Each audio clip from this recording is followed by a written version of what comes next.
Calls to order the regular Board of Education meeting of May 8th, 2018. Stand for pledge allegiance. To the flag of the United States of America, and to the republic for which it stands, one nation, under God, indivisible, with liberty and justice for all.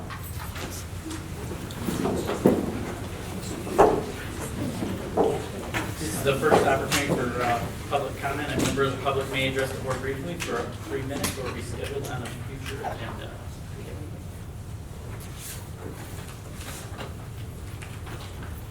Catherine Kreis with the Foundation for Saline School, bringing a few different show and tell items this evening.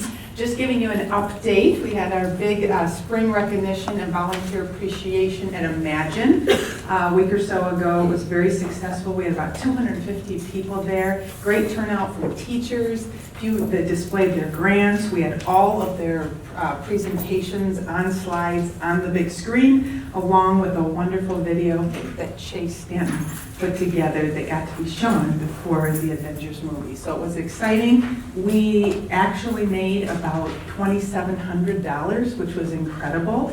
And Imagine, as usual, has just been so generous to us. So usually we spend about $3,000 or $4,000. And so this time we made some, so it was wonderful. Part of that, of course, for spring recognition is the announcement of the Hall of Fame. So I just wanted you all to make sure you knew all the people that are in this year. Quite a great class. Deborah Butnick, Michael Young, David Johnson, Betsy Morrow, Sandy Natick, Robert Phillips, Kenneth Stearns, and Sam Shores. Sam and Michael and Robert could not be there, but everybody else was. They will all be there for our event in September. So just a great class, former Board of Education president and Sandy, and some just great educators, community person in Ken, and also two very incredible alumni. So it was just a wonderful evening. Many of you were there. I'm always so thankful of the support that you give us, and just always a pleasure to be working with Saline School.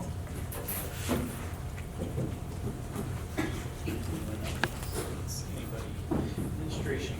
Just a couple of quick announcements. One, prom was this past weekend. I would like to thank certainly the high school administration, the students, all of the parents, and community members that were involved with putting together that event as a major event. While it is a social event, a lot goes into it, and certainly we always want to make sure we have a smooth and safe operation. And we did, so we're very proud of that. Thank you for that. Appreciate all the support that the administration did give for that. The other thing is last night, and I know some of you were able to be there, was our first Compass night. An opportunity to take an event and I think make it a little bit better and really celebrate student success for our senior class. And so we had the opportunity to honor some of our high academic achievers and our first set of what we call Compass kids, students that were through a process of nomination, refinement, and screening, and then voting by our faculty were chosen based on one of our 8 student attributes. So it's an opportunity for us to begin to celebrate the students that are embodying those attributes. So each student last night was presented with a medal, and I will pass this around. It is now the Compass Medal, and they will be allowed to wear that then at commencement in June. So it's an exciting opportunity for us to honor those students. And also, it really did kick off the end of the year for us in terms of student celebrations and opportunities for us to really, thank not only this year's class, but wrapping up those spring sports and other things. So we are in that window of time. That's all I have. That is a snappy looking medallion. Could have made a fidget spinner out of it. I think each year we're going to vote as a board to see which board member most embodies the attributes. Board of Education members, anything? I just wanted to put in a couple other plugs for the foundation. They're getting ready to do the last of the our wall of where they're making donations and doing an acorn on the wall, and so encourage people that want to contribute to the foundation for the 30th anniversary that the end of the year is a really good time to do that. So you can join them in that. So.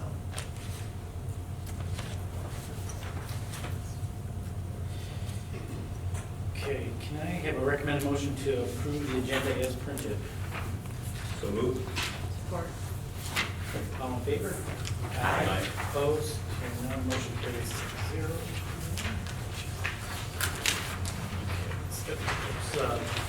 Saline Police Department presentation. Okay, I'd like to have Assistant Superintendent Ellis come forward, along with Saline Police Chief Hart, talk a little bit about presentation relative to Saline resources. Thank you. As you'll recall, back in 2015, kind of the tagline for the bond that we passed was safe, warm, and dry. And certainly that component of safe has dominated our conversation, maybe second only to curriculum, and as it should be. And so we continue to find ways to try to make our schools safer for both our students and our faculty.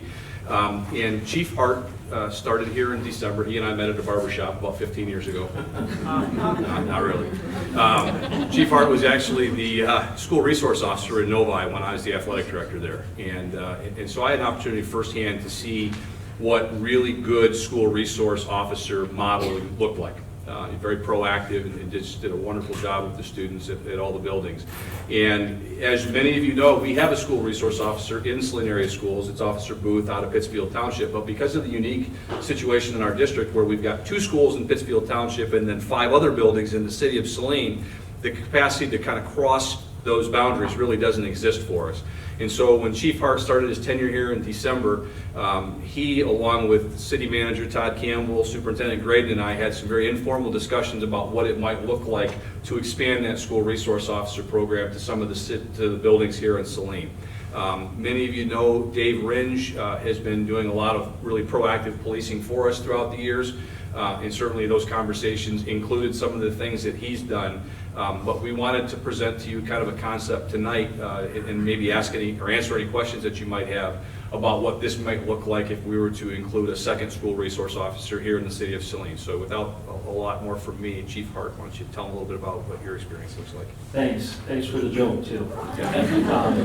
Yeah, I think really my passion, he started the school resource program in August of 1999 in the city of Novi, was really to connect with kids, to have that opportunity outside of, having a nuisance complaint or, dealing with some other negative, police, citizen, especially youth contact, really build a positive rapport with our students, and also be a resource for our faculty members, for our parents.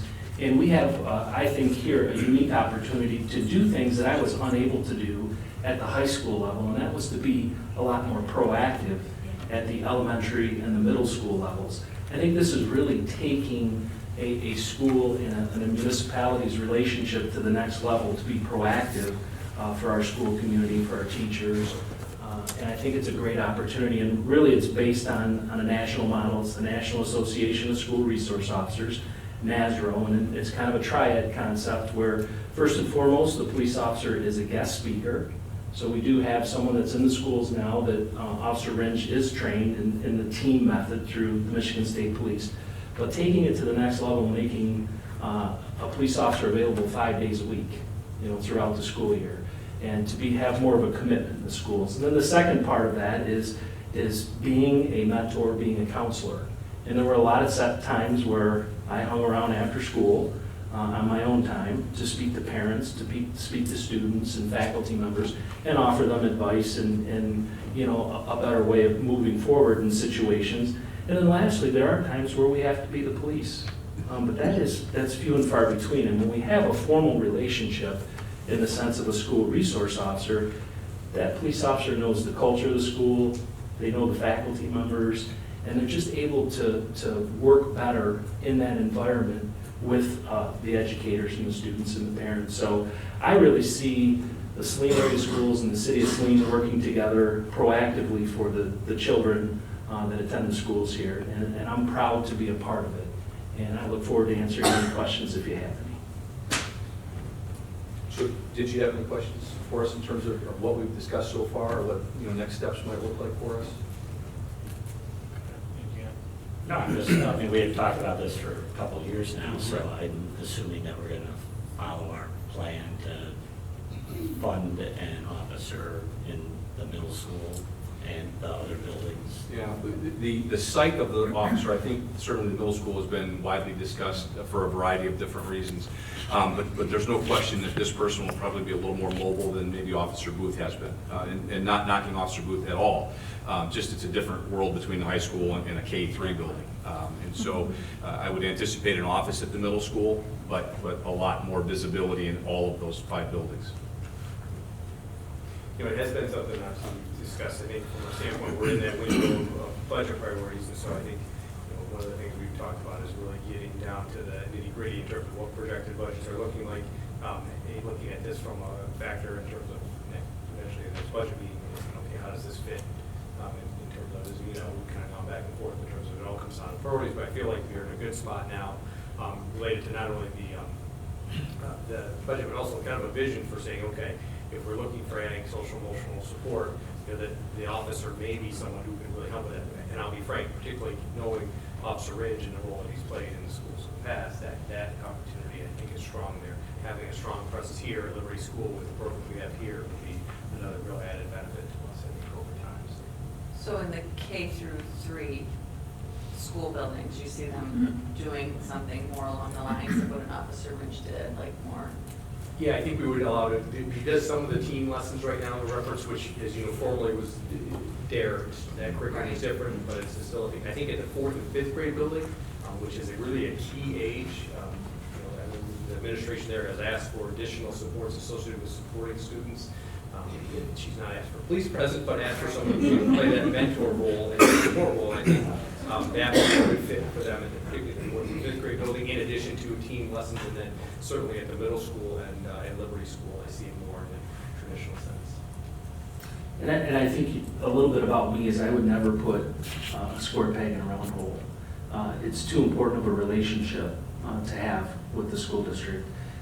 It takes a special person to be in that position, and I know we have at least one at the Saline Police Department that's very, very interested in it. So it's not in the sense that I'm trying to push something, just in the sense of pushing it. It's that we have someone that really fits that mold very well and is very interested and invests a lot of their own time, which is really what a lot of it's about. You know, I call them kids that I see at my church and that lived in the neighborhood that are now visiting my home with their children, making me feel pretty old.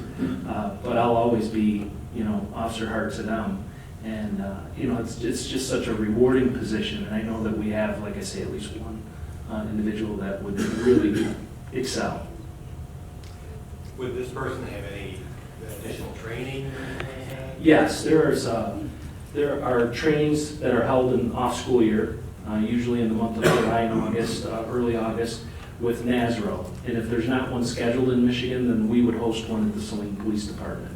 So that's where, you know, and we've kind of conceptually talked about breaks and vacations and things being commiserate with the school year. So that's very important as well, and that's something that I did. And Mr. Ellis and I went on a lot of wonderful snowmobile trips on our midwinter breaks and things back in the day. But yeah, it's right there. So, Do we have like a budget kind of deadline or? Well, I think one thing, because we're working with another municipality, the sooner we can make a commitment, the better. Now, if we know we're in our budget process, I think we feel comfortable saying, telling the city if we're a yay or nay prior to our actual budget adoption. But I think we need to really look at this in the next couple of weeks in order to be able to give the city time to adapt the plan. Even when we say yes, I know they need time then to, obviously, Pittsfield is a larger department, it can probably, you know, move in a little bit different ways because of the capacity they have with their staffing. And so if we were to say, yes, we want the officer, they're gonna have to then have the back plan in order to fill that spot. So it would be probably a couple of months before we actually see into the fall, or the August, when we actually see Dave, with the exception of Safety Town. yeah. Yeah, I mean, I think it's money well spent, so I think with the environment, you know, the world around us today, I think it's good for the police officers to build a bond at a young age with the students, the kids and the police officers, so just the safety concerns. Do we have a budget number? Did you guys talk about budget numbers yet, or? We're here and they're here. No, I mean, we're looking at that. I mean, we've done some initial presentations, and again, it would be in that $75,000 range. It's kind of where we would be. That's kind of what Depending on where we go. Again, they are a little more limited in terms of what they can do based on the fact that their size of the department just isn't what it is. You know, and I think, I know when Superintendent Reagan has talked with legislatures, one of the things that I've heard him in almost every conversation mention is it would be really helpful to school districts if they could expand some of the use of that sinking fund to allow for some of the safety costs associated with SROs, or school resource officers. The communication that exists between the district and law enforcement has never been greater than it is today. I mean, I'd love to tell you that we go for days without talking. It's more like hours. And most of it's very, very proactive. I don't want to alarm people either, but the amount of communication that's just running down things on social media and vetting things that are being talked about, it's absolutely enormous. And to have point people to follow through on those things is really important to us.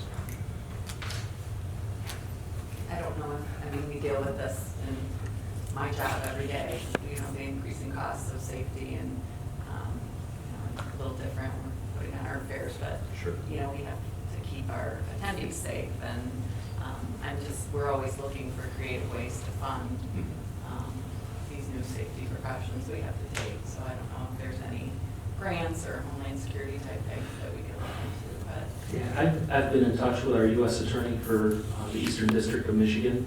I think we're all familiar with him here. And he has someone within his office that is constantly bird dogging any new grant opportunities that come forward. And as soon as anything were to possibly come up, they would be sending it my way, and we would work together to put in for the grant. So there's always a possibility in the future, for something to certainly be funded through a grant. Figure in for our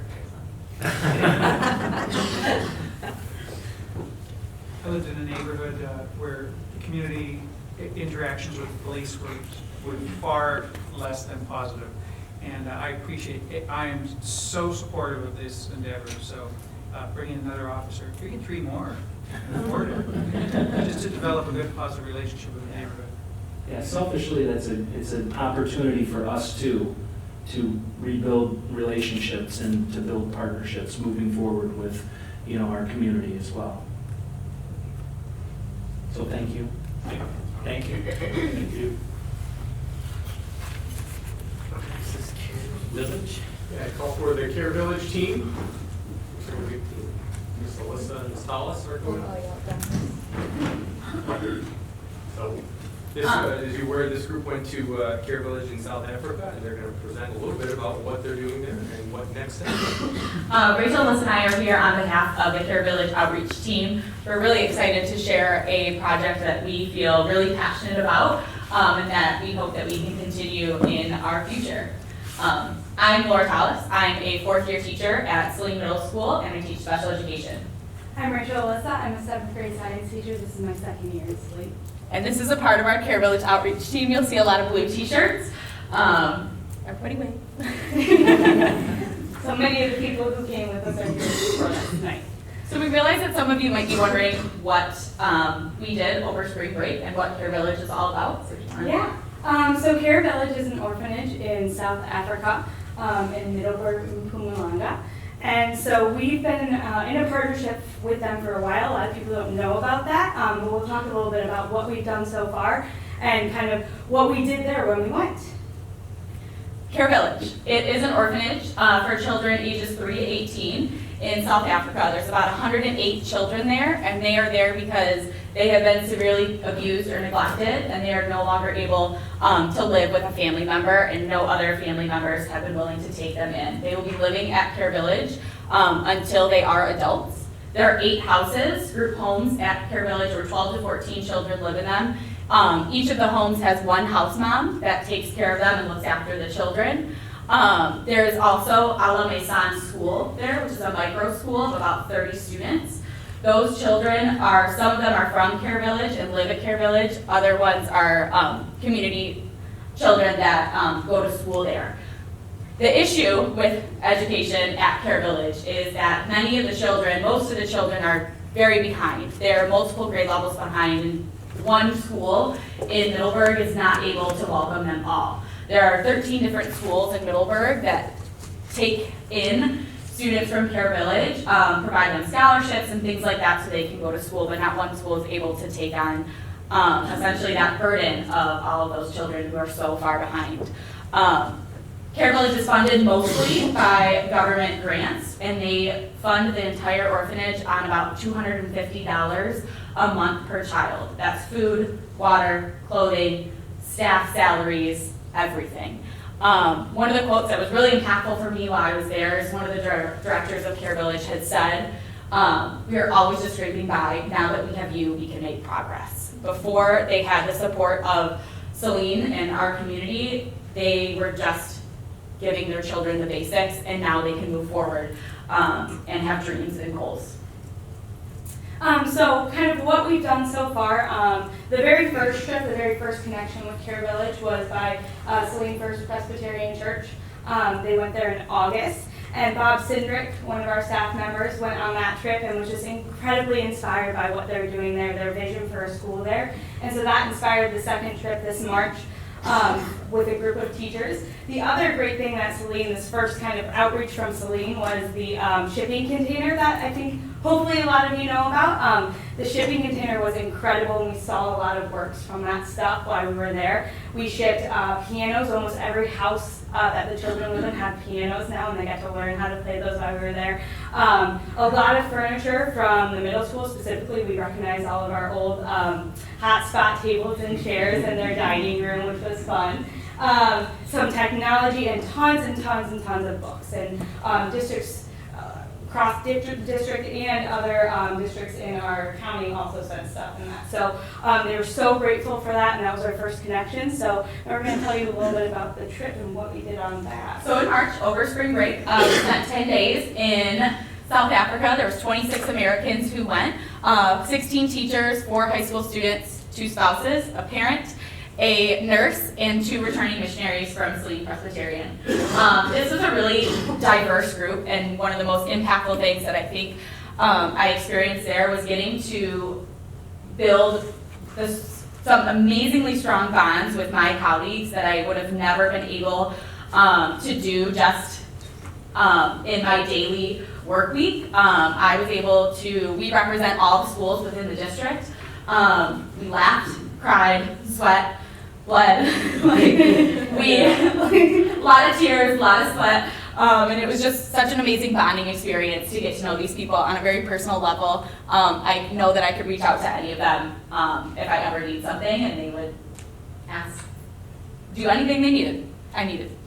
So the trip consisted of 6 nights at Care Village. We stayed in an empty house, so we kind of lived like the students. We ate with the students, we played, we tutored, we did all kinds of activities with the students, so we really just lived with them. We also had an opportunity to spend a lot of time in the school that they've started there and visit a primary school in that area. We also got to go to St. Lucia, which is on the Indian Ocean. So, and on that trip, it was really meaningful to be able to spend some time with the caretakers at Care Village, the director, and just kind of hear a lot about their vision and their hopes for the future. So when we spent our time at Care Village, we had a lot of freedom as to how we were going to spend our day. We quickly realized that there was a lot of work to be done in a very short amount of time. And so we divided and conquered.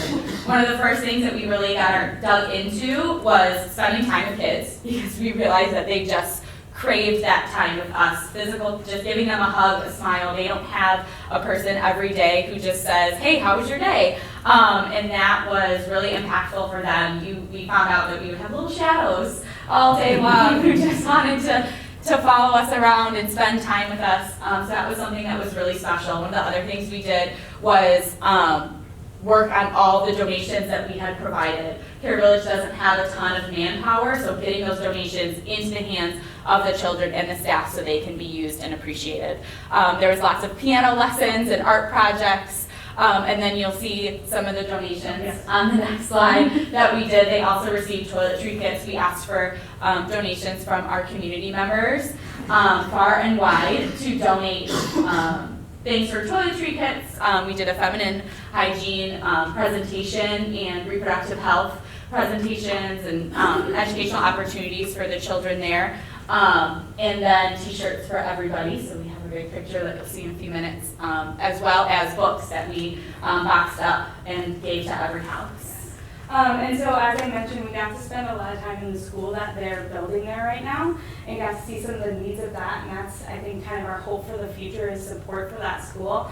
We got to meet the principal of the school. She's in the upper right-hand corner, and talk to her, and she's an incredible woman with this incredible vision and understands education and learning and kids really well, and knows that she's got to meet the emotional needs of all those kids on that site to be able to give them the opportunity to learn. So that's kind of the vision of that school, is someday that all those kids can be at that school there and get their emotional needs met so that they can be true learners and accomplish something great someday.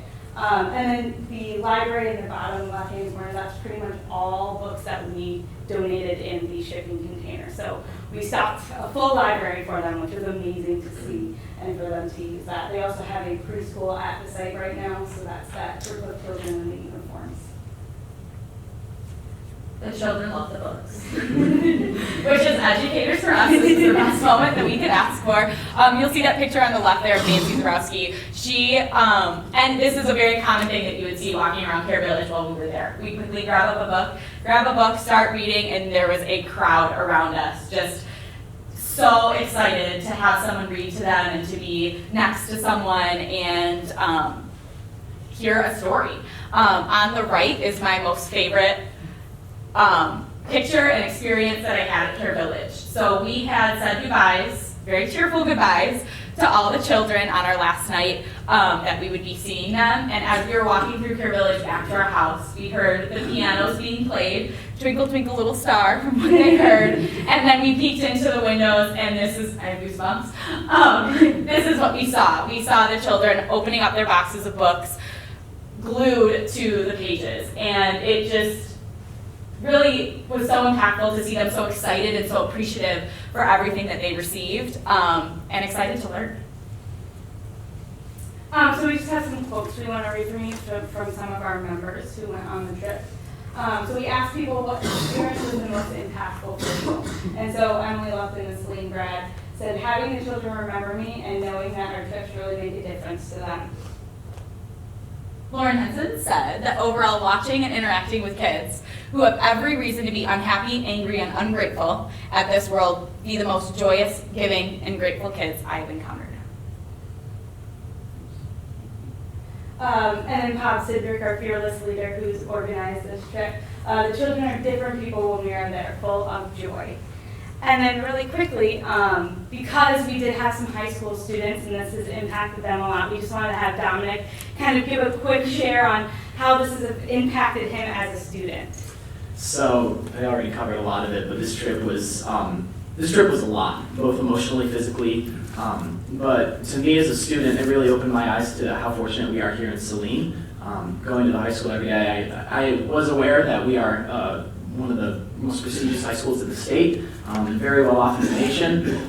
But then when you take just schools in America in general, compare those to schools in third world countries, it's really eye-opening to see what these kids have to learn and their learning capacity. And then to come back to Saline High School and see Chromebooks going up and down the hallways and all the labs and everything, and kids that are crying because they got an A- on a test or whatever.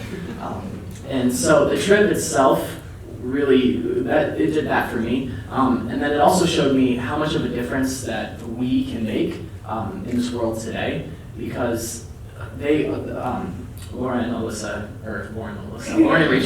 touched on,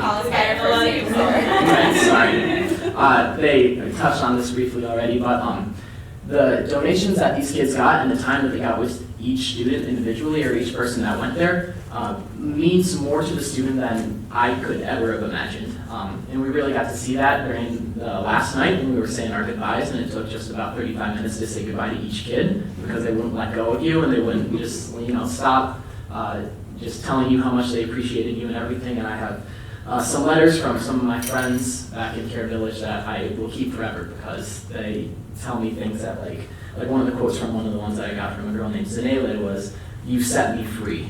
And just, something like that really is, you can't take it that lightly. But the time that you spend with each of these kids really makes them more appreciative of not just the country of America, but like also, you know, people in general. And these kids have gone through some very rough experiences. The whole trip wasn't sunshine and rainbows. You would see kids with like scars on their bodies or their faces. And we heard some cases of some events that these kids have gone through which are unimaginable. And so some of this was also kind of restoring their faith in humanity. And especially Americans, whenever they think of America now, you know, they get really excited and everything because of us. But just in terms of donations here and everything, I know that like I could now spend either $5 on a snack or something at school or whatever, or I could take that $5 and buy a picture book and send it over on the next cargo ship to open this kid's eyes to reading, whether it's in Middleburg, South Africa, or in Saudi Arabia, or anywhere in the world. It just really, what they have there is so little that what we could be using the money on here for us isn't really gonna make or how do I explain that? You guys get what I'm saying, right? Yeah. So that trip was just meaningful in terms of that, and it was inspirational and inspiring to me because next year, as a student at the University of Michigan, I'm actually almost decided I'm going to minor in African Studies now, and maybe even take the language of Afrikaans or Zulu, hopefully. And I've made promises to the children back there that I will be back next summer as well. And I don't make promises that often, so yeah. Thanks,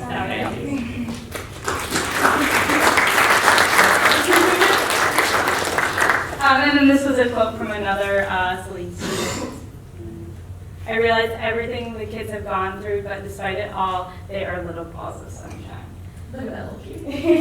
So I guess really what we were kind of trying to get across is we want to continue a partnership, and we think continued partnership is the most important thing that we can do for this this place and these kids. And we also just kind of wanted to share with you how it's impacted us as teachers as well. This experience has really opened our eyes to how much relationships matter, how much that quality time that we spend with our kids and just showing them that we care impacts their learning and their ability to learn. So we came back with a lot more patience and a lot more love for our kids.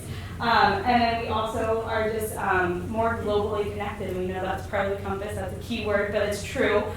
Sharing those experiences, even just sharing them with our kids, they're so excited to hear about it. They're curious now. I had kids say, I want to go on a trip like that. That sounds amazing. So even opening up their eyes to these possibilities and these experiences, I think can be very impactful.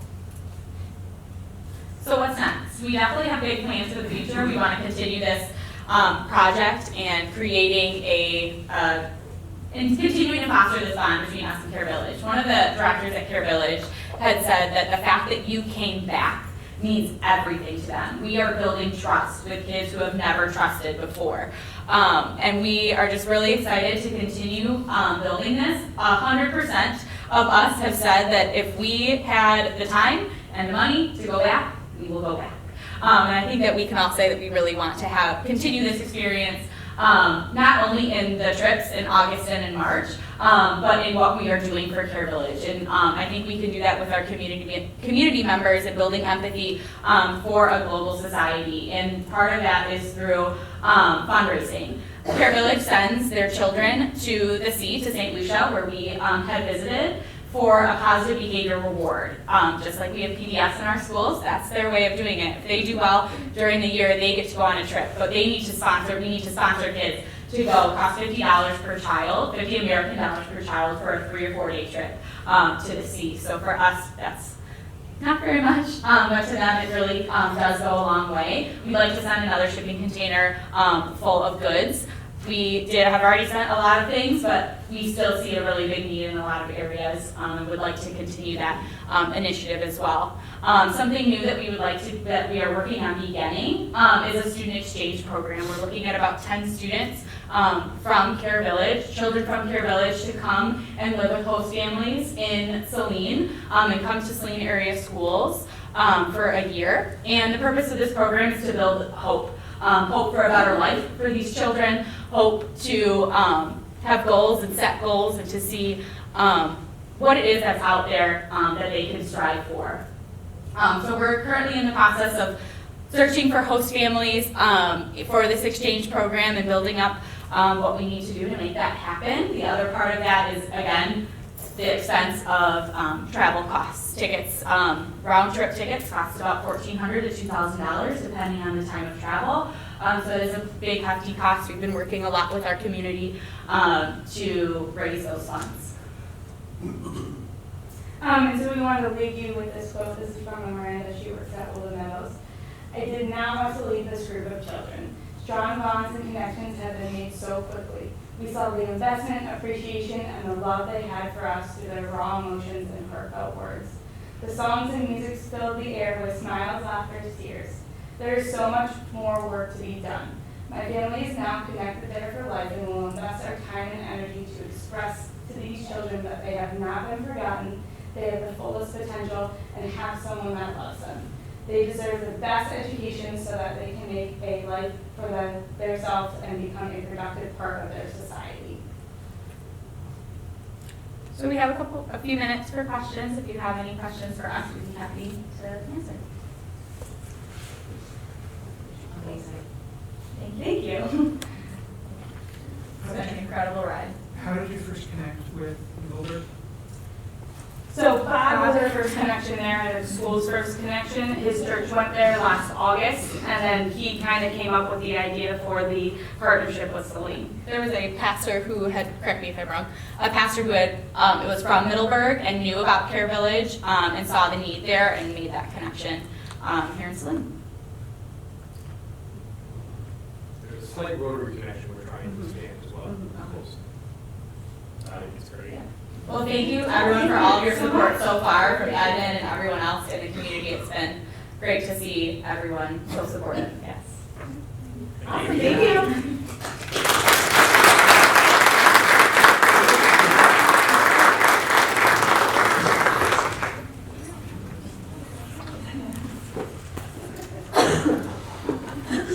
The next will be the parent camp presentation. I'd like to have Assistant Principal Sickler and Assistant Heritage Assistant Principal Shuko come up and talk a little bit about parent camp. We don't have two photos, we don't have like heartfelt, we don't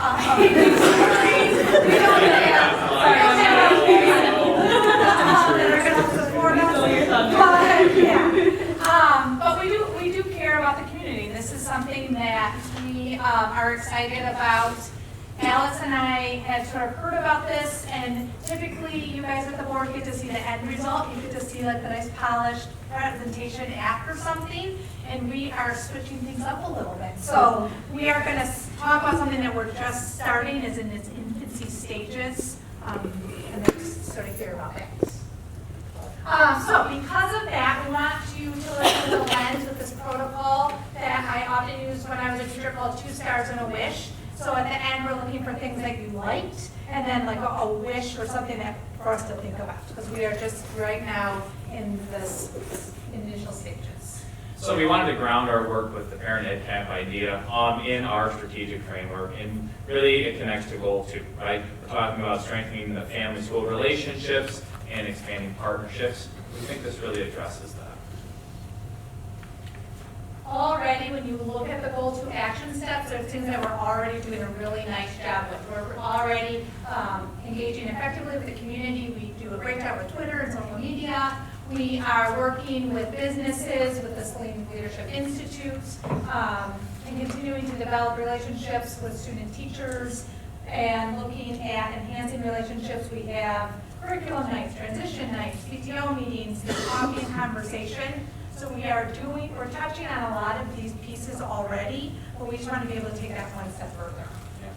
And so I know that earlier this spring in February, at least at Heritage, we had a couple of opportunities for families to come in and have some conversations with Laura, and I know all the buildings really took this opportunity. And in part from those conversations, we felt like there were some areas of opportunity, especially when we look at Heritage in the middle school. For one, Heritage is really kind of the first transition as we're going from 3rd to 4th grade, and that's kind of a quick turnaround, and we have the middle school experience. So providing parents with curriculum information and resources from the building level, engaging more parents in 2-way conversations. and we continue to think about how we minimize grade level transitions.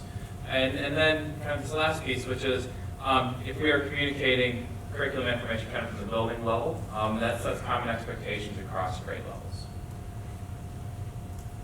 So here's our proposed next step. This is a 3-minute video of one school that put on a parent ed camp.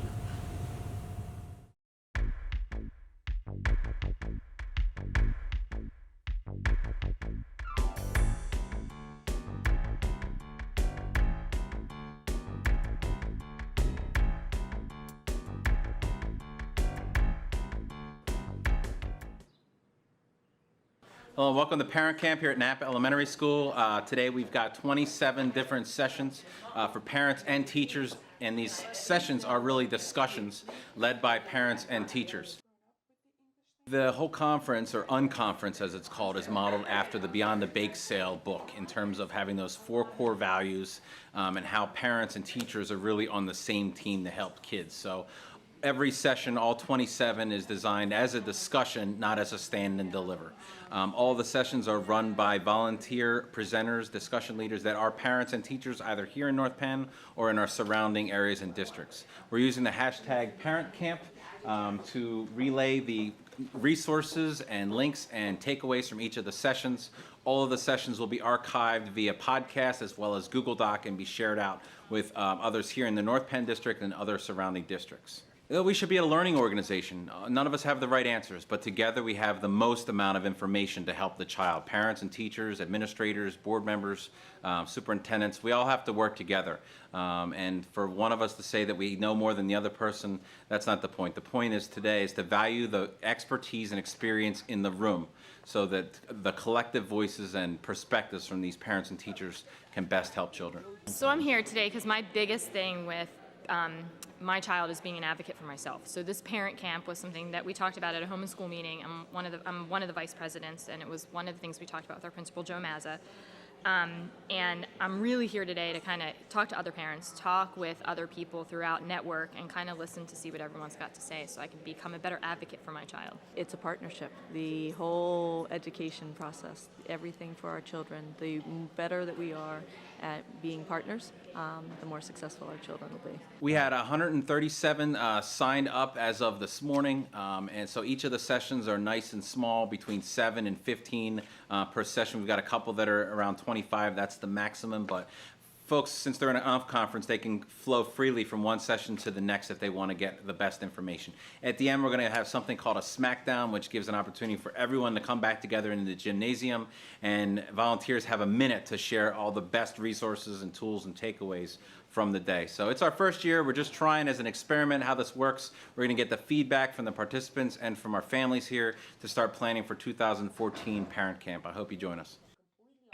For all of these stories and more, log on to nptv.npenn.org for all of our programming at your fingertips 24 hours a day. So that was an example of a parent ed camp. Principal Mazza mentioned a couple of things that we wanted to highlight. One, parent ed camps tend to function as unconferences, so the sessions are not necessarily slideshows that are already created and just presented by a teacher or a staff member. Instead, they're really sessions that are co-created and more discussion-based. Parents can move in between sessions, and social media, of course, is used as a platform to continue the conversation, whether that's during the conference or afterward. So these are some of the steps that we've already taken as we've kind of developed this idea. We wanted to survey parents to see what their interest was. One in just a parent ed camp period, and then some possible session topics, and we'll talk about that in a couple of minutes. We also reached out to staff to see what their interest level was in this. And we've begun to identify teacher leaders, teachers who might want to take a leadership role in really further developing kind of the foundation that we started with so far, and we've touched on logistics a little bit. We are lucky that we have a peer district that has done this for a while and has a tight base. So Northville does this parent camp every year.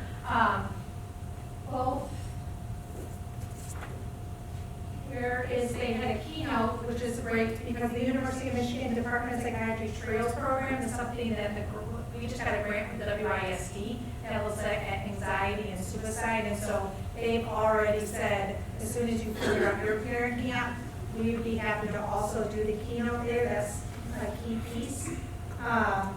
You can see here in Northville with their boot camp, they have some different opportunities. They have technology, they have transition, all these things that parents just want to know, that whole range, not just the academic piece too, but the social emotional piece as well. And then you can see here, right, keynote, couple breakout sessions, and then you're done. It's not this big long thing. And here is just tons and tons of their breakout sessions. They're by parents, they're by teachers. Here's a session from an admin office administration for college. So it just runs the whole gamut, and then parents can choose sort of what is a good fit for what their needs are at that time. So I mentioned that we surveyed informally both parents at the middle school in Heritage as well as some staff members. And so this is what that survey looked like. And so Emily and I just came up with just some ideas for what possible sessions could be. And so we thought about things like Power School, everyday math, reading, writing, workshop, strategy-based learning, student-led classrooms, and we wanted to see what the interest level was. And so we used kind of a Likert scale, a 1 through 5 scale. 5, we're very interested in this, and 1, I'm not. And so if we look at the Heritage respondents, 4.3 out of 5, so pretty good level of interest. Our middle school respondents, what I mean by that is parents who will have a student who would be going into the middle school next year. And then we also had some parents who would have or will have a student going into both Heritage and the middle school. And so what you see underneath is really what our top 3 sessions were based on the responses. And so you see some commonality.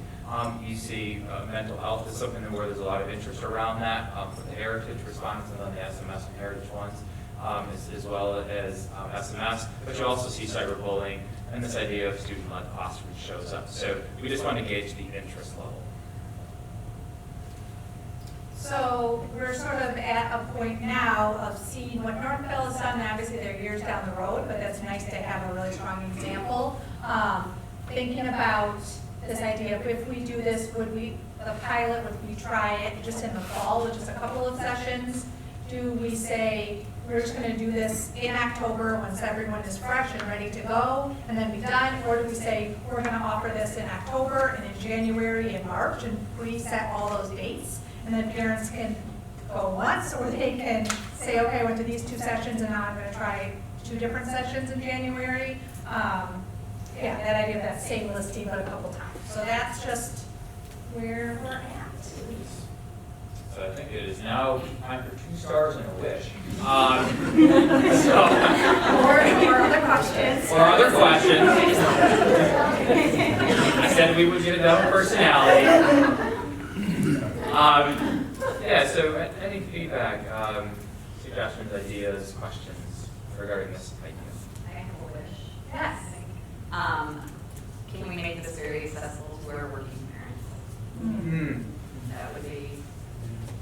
Yeah, I think the Northville one is on a Saturday morning. But that would definitely be something we need to think about, is a time that works for all. To sort of piggyback on that, first of all, I think it was a great idea. I think from what I hear and read from the professionals here, having involved parents is probably the #1 thing to show for successful students. But the problem is, good thing here is we go to the same meetings year after year, we see the same parents. We have a lot of involved parents. But there's still a significant number of parents who are not involved. We don't see them. So to go along with what you're saying, how do we get to those parents who, for whatever reason, are not involved? Because my only concern here is that you'll have this, and we're going to see the same parents we see at all of these events, which is great. But the number of parents that aren't, we don't see. Right. And how do we capture? That? How do we capture that? That's a wish. That's great. 2 things. One, high quality free food is totally. That's all that works for me. So I do feel we had the BYOD meeting the other night, and to watch parents and to see parents and listen to them, go in and have real honest concerns that are specifically around technology and screen time and everything. There are parents who I think want to engage and want information and dialogue around issues that there may not even be real clear answers. I saw some of those topics, cyberbullying and health. We might not have real specific, direct answers, but we can kind of open a forum for them to be able to share what their concerns are. Based on those concerns, we may decide what are some of the things we need to do programmatically. So I think Mr. Lodge and I talked about trying to figure out ways to communicate more around just general good practices associated with technology use based on that feedback. So I'm excited about this as an opportunity to open a dialogue with the parents about issues they honestly feel about. Maybe you want to forum to share with us. Well, you talked about being the conference. When I go to conferences, I notice a lot of times you have two really strong presentations at the same time. You're like, oh, which one do I want to go to? So how do you balance that too, to make sure people have access to, all the information? Yeah, and I really like Northville, you can see there's the tech, whatever the tech conference was, the slideshow, and it was talking about accessibility with Google Docs and extensions and all these things, and there was one line that said, great for special education students, and they crossed that out, I said, all students. I mean, Grammarly is a good app for anyone, and just being able to have those pieces and have that accessible for all. I was able to see that information because it was then very cleanly documented, and people could go back and look at it. So that is going to be a key piece moving forward, is how are we going to house this information? And you said it's sort of a warehouse for those parents. And I think to support that idea, maybe offering it multiple times in the same sessions, for parents. Well, I'm going to go to these 2 sessions all the time, right? And then I want the other 2. I can go the next time and get those 2. So I like the fact that there's dialogue as opposed to presentations. Oftentimes, people are expecting a presentation and to actually get them to interact, and help each other out. It helps build community, and that's a good thing. Just having a parent hear from another parent that they're experiencing the same problems, that other thing could be beneficial. I'm still looking for that parent handbook. At least my son's been like it.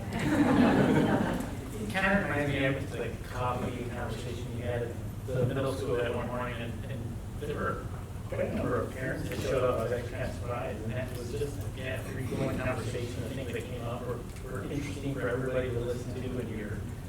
We kind of all had the same thing we wanted to hear. So, it was really good. I like that free-flowing conversation. It's a little bit like an extension of the conversations that go on at the bus stop, because those are always interesting, depending on which parental units are there that day.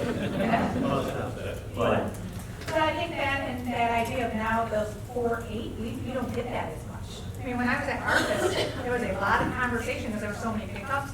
You don't see that at Heritage as much, and you definitely don't see it at the middle school. So how can we create some of that dialogue in a different setting? and it's always good to provide the real facts, not the bus stop. Good information is good. I think we hear a lot about just heritage transition. I think this could be another step in creating, particularly beginning in October, parents are transitioning, the students are getting older, they're facing issues they didn't face as second, third graders. And this isn't solely related to your presentation, but one thing I noticed out of all 3 presentations is all talk about relationships. Isn't that what it's all about?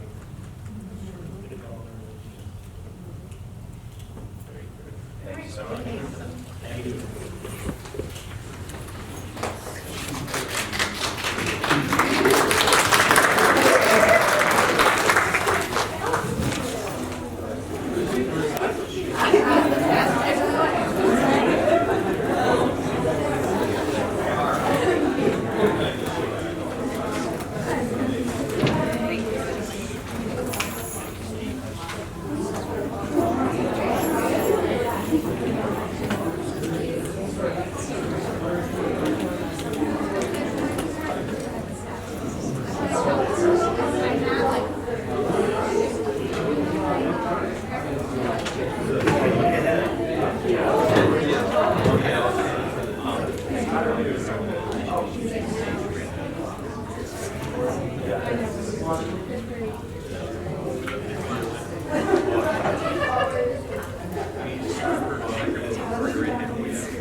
see this will be, I believe, the third year that she's, the third time at least, Yeah. presented on this data, this rolling data set. So, Naomi, thanks for coming and taking it away.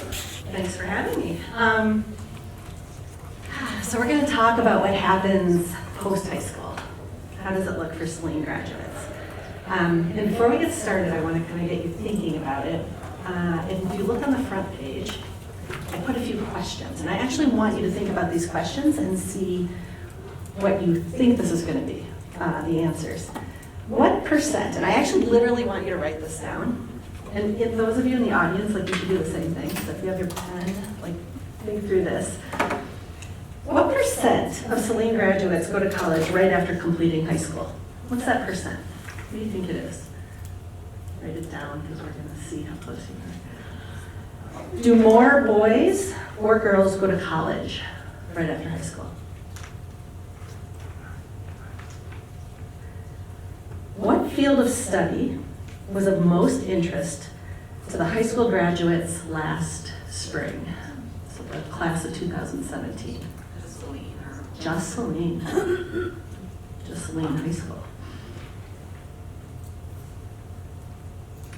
What percent of Saline graduates actually earn a degree within 6 years of finishing high school? What do you think that number is for Saline? 2 or 4 year degree? Any. And then lastly, name the top 3 colleges for Saline graduates, the ones that had the most enrollments. And I'm looking at the last 3 years. So what 3 colleges do you think Saline graduates went to the most?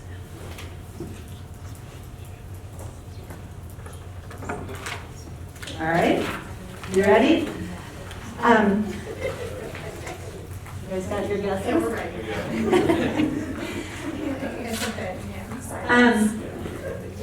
What's really incredible, and I know when Scott first asked me to do this a few years ago, the National Student Clearinghouse, which is a national database of basically all college enrollments nationally, public and private universities, colleges, any institution of higher education, we were actually purchasing that data at WISD in order to present it back to the districts.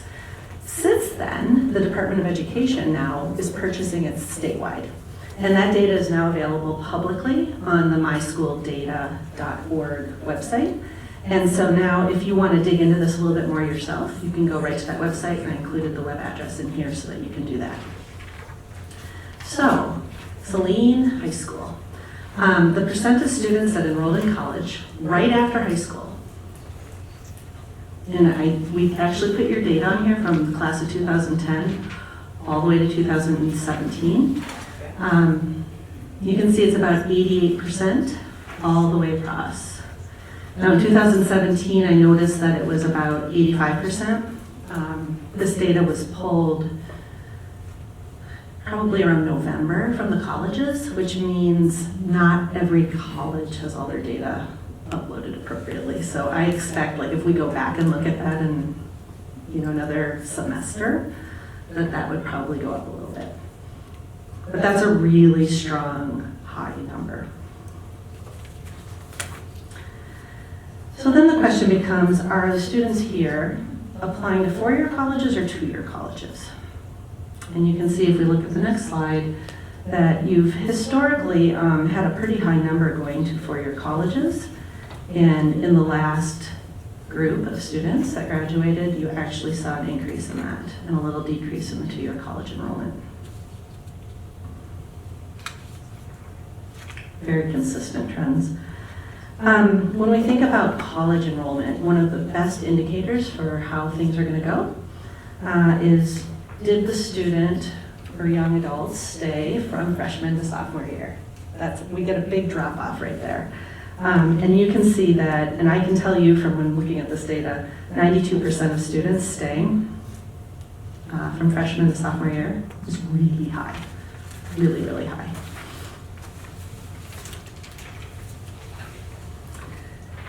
So here's where we get to the male-female difference.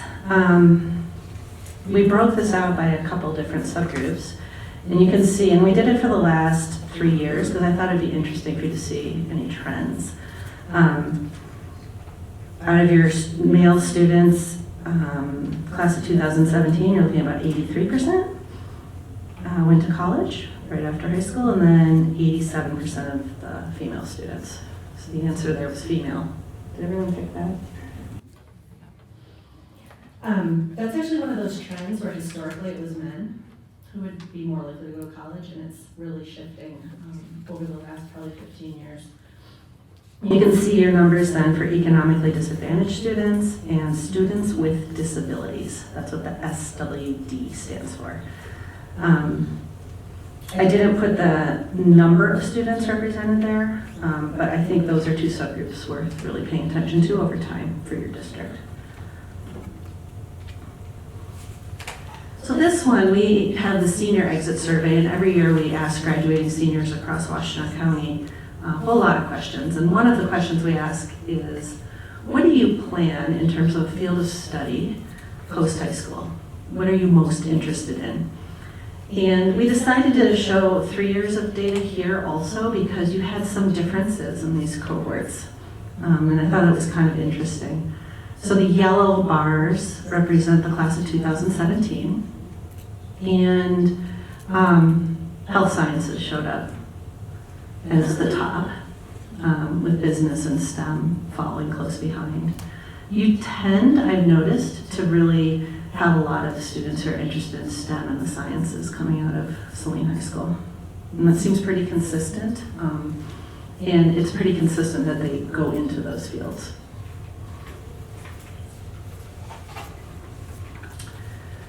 So here we wanted to look at the enrollment immediately after high school, and we are comparing class of 2011-2017 just to see a little bit of the differences, because we're going to go back now and look at the class of 2011.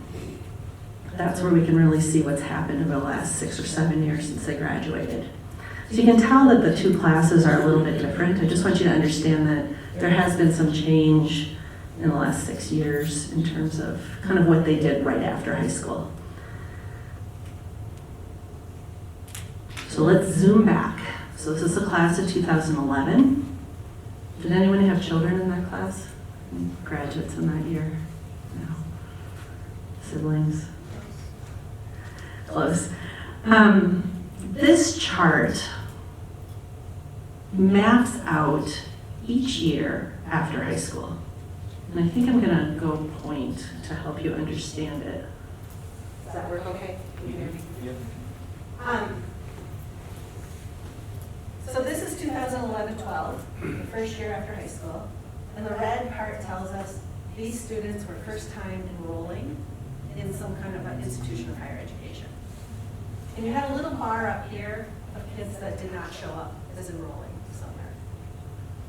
Small though, right? That gets kind of that high enrollment rate right after high school. And then this next year, out of this red bar, these in the orange continued. So orange represents a student that's continuing on in their education. You can also see you still have this little area up here of students that still haven't enrolled. It's getting a little bit smaller each year because more and more kids are enrolling. Some students, they wait until 3 years post high school. Some join the military and then enroll after they do that. The blue bar, so if we look at so purple are the kids who dropped out. So they were enrolled and now they're not. So you've got a little group of that. You also have students who decide then, let's see, purple, the green is they actually earned a certificate. So you have a nice little chunk of kids up here who earned their certificate by their second year. So that's probably a student who went to Washtenaw Community College, got some sort of a certificate or a 2-year certificate of some sort. And then when you get into the blue, those are the students that earned a 4-year degree. It allows you to basically track over time, more and more students earning the degree or dropping out, or coming into the education system. So you see in this example for 2011, by that 6th year, 62% had earned the degree in that example. And in that particular year, if you earned a certificate, if you continued on after your certificate. It's a nice way to get a look at what's happening to that cohort of students after they graduate. That makes sense. So, 6 years is the magic number of years. You know how we talk about a 4-year cohort in high school? Like you expect kids to go to 9th, 10th, 11th, 12th grade, 4 years, and then graduate.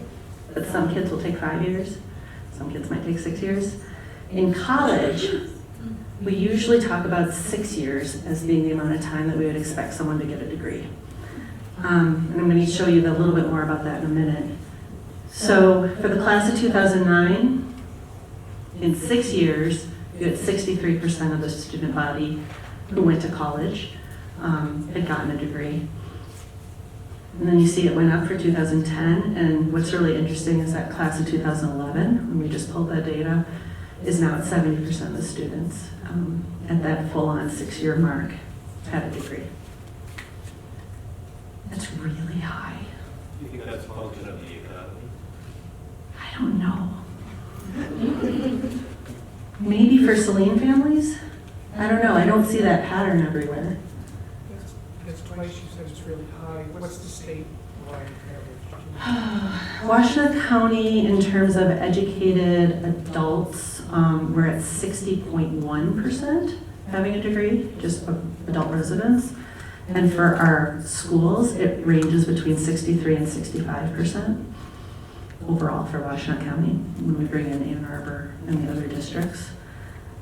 But to give you a little sense of scope on that, my next slide.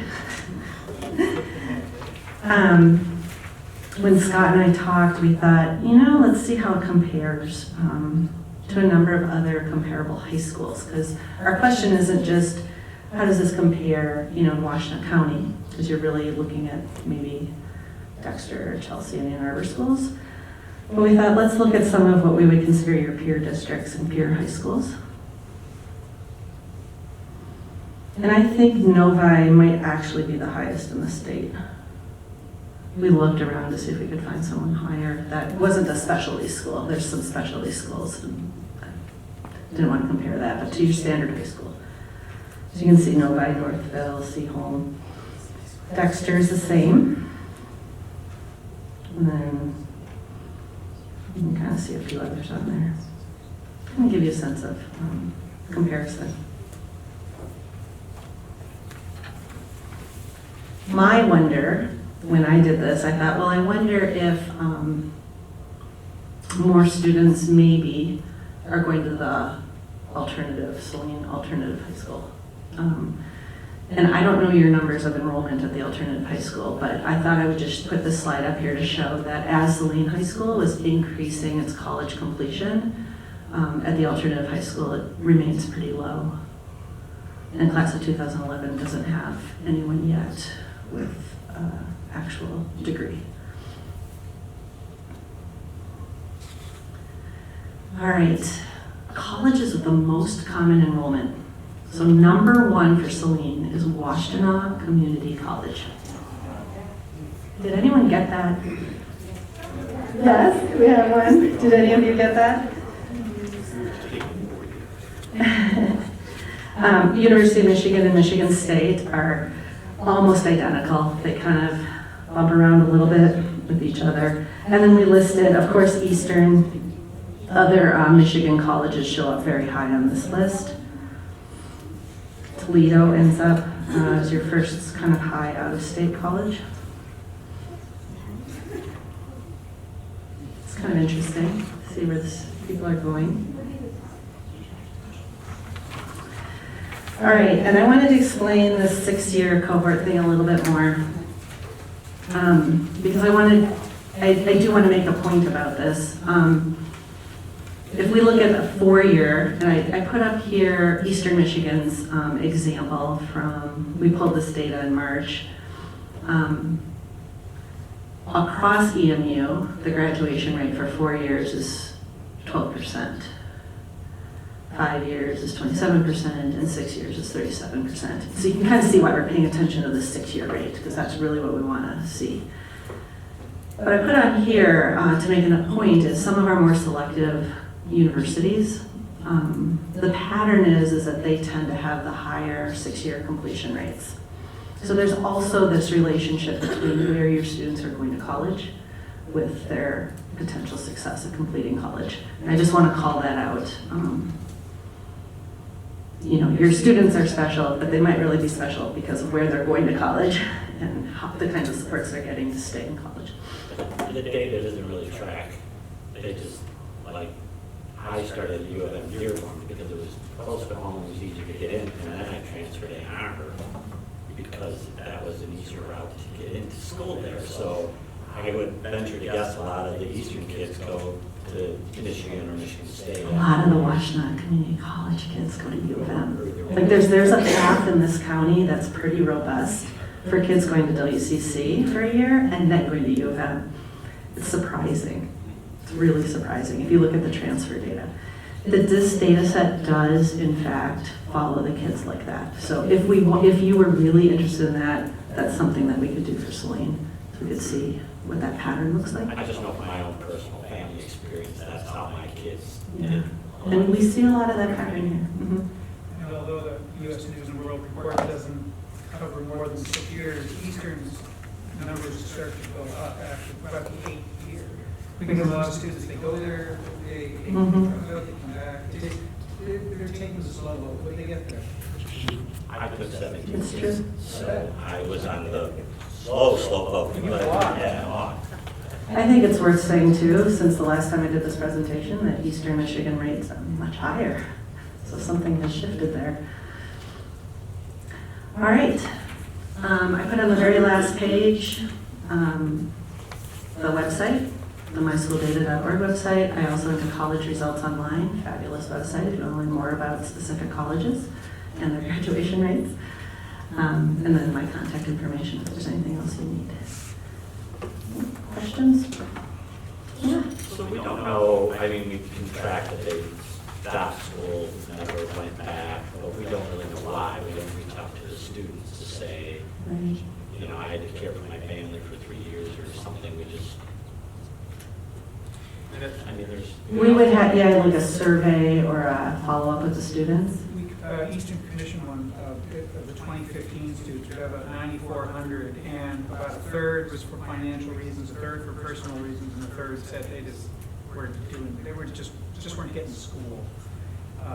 So I have a question about, you mentioned the military, are you able to pull that out, or is that a question that doesn't come in? So the military one, because I've done this presentation similar in Livingston County, they asked that question specifically. And it's not in the data set, but the districts had information on who went into the military, and we found that in the Livingston districts, that it was about half of the kids that fell in that top category of not showing up in enrollment had actually gone into the military. About half. Mhm. The rest taking a gap year or going into work. Do you have any sense? So we followed up on every single kid in Pinckney, and we discovered for them it was maybe 10 students, and it was not a gap year. They were actually going to work directly, like for their dad's business, or they're helping their family take care of the younger kids, or they were literally getting married. Some kids are getting married and starting families.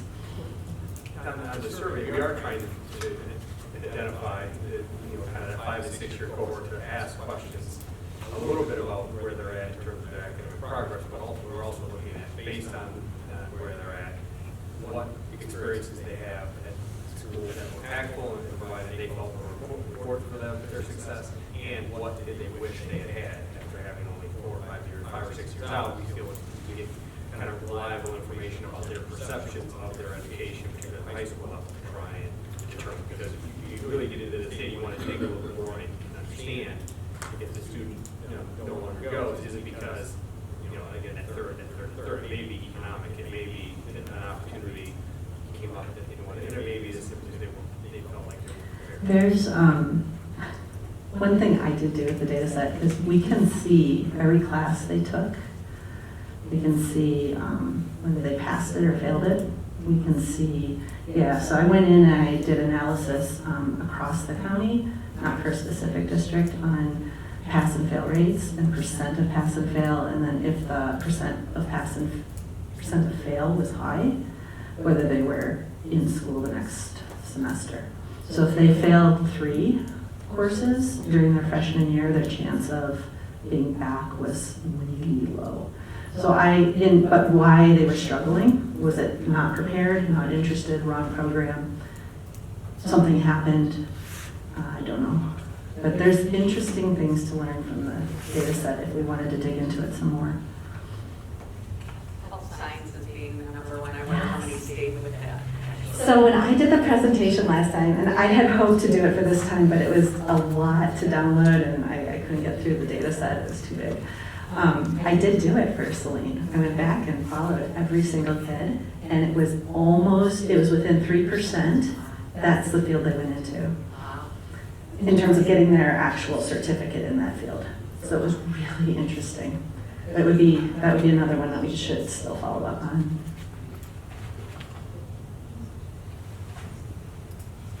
I'm sure glad there's people like you who love. It's very interesting, but I'm glad you're doing it.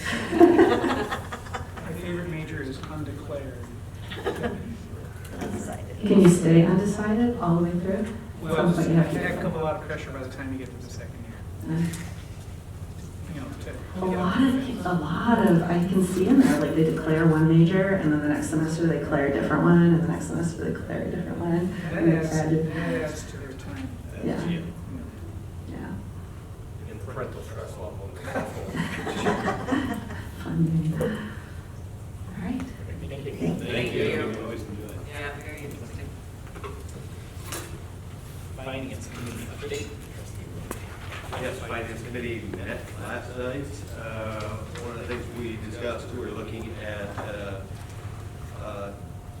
moving from our floating rate bonds that are issued now to a fixed rate fund and getting rid of the interest rate swap that no one really fully understands, but it poses some risk with it. So our advisors are recommending that we look at that. It makes sense under this economic environment with the interest rates the way they are. The other thing we looked at is we reviewed our athletic budget and projections for next year to see where that is going. We looked at the district real estate holdings, took a preliminary look at that. Anything else? Well, we started to see that scoreboard getting paid for. That was actually in looking at that budget item, a significant amount of revenue from advertising for that. Oh, really? More scoreboard. More advertising. Policy committee update, Vice President. We did not have a policy committee meeting, but we will be bringing the whole policy new thing to the next board meeting for approval from the whole board. We're at a point where it's, get off the pot and let's go. So that's one thing. The new social media policy finally got here, so I will distribute it to the policy committee. I'll just send it to everyone. You might just read it and go through it and get some input. And then we will probably need to meet soon. I know Superintendent Graydon told me yesterday that there are some new issues coming up that we need to already amend our new policies. So the policy work never ends. Could I ask an in the weeds question? Did we get VPN access to Neola yet? We did, It works and everything? some days. Michael, with your technology acumen, I don't know that you would be very pleased with the process. Okay, thank you. So we're rolling back the clock. Is that why you didn't tell me? Yeah. It's 1985. Yeah. Oh. We do have access. Did they give you an Apple IIe to? No, I was just going to do a special shout out to Patty. We're taking all of our scribblings through all these committee meetings and combining them into something cohesive. It's not been an easy project, and it's been a trooper, so thank you. Good job. Well done. And can I ask that in the minutes that you note that the gesticulation that Mr. Right. Reinig noted is a big pile of papers, and someone's got a photo of it.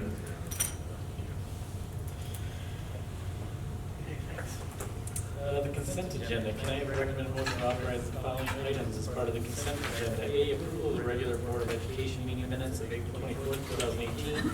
B, approval of payment of general fund accounts payable of May 8th, 2018 in the amount of $1,140,852.18.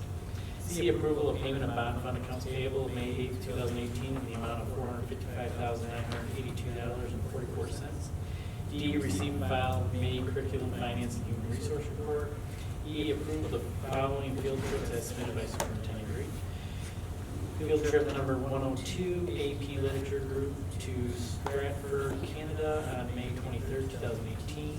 Field trip number 140, high school varsity rowing team to Nashport, Ohio on May 11th through 13th, 2018. Field trip number 141, Skills USA National Competition team to Louisville, Kentucky on June 25th through 30th, 2018. So moved. All in favor? Aye. Opposed? Hearing none, motion carries 6-0. Items scheduled for the next agenda.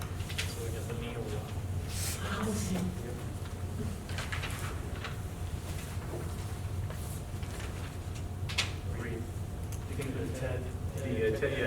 We have a Heritage student group that will come and be talking about the TED Tax talk that we'll be doing at high school. We'll be here on the 22nd. Which one? They'll be doing one, yeah, and then their actually talk is sort of after that. So come here. Don't know that we practice, but they'll talk over what they're going to be presenting on. So I'm excited. Next opportunity for public comment. I do want to note that we have now approved officially Andrew Parrish will be our next athletic director. He starts here in a few weeks, and we're excited about that. As soon as he's physically present, we'll have him at a board meeting, probably the first meeting in June. How many days left, Emily? I think 12 and a half. How many hours?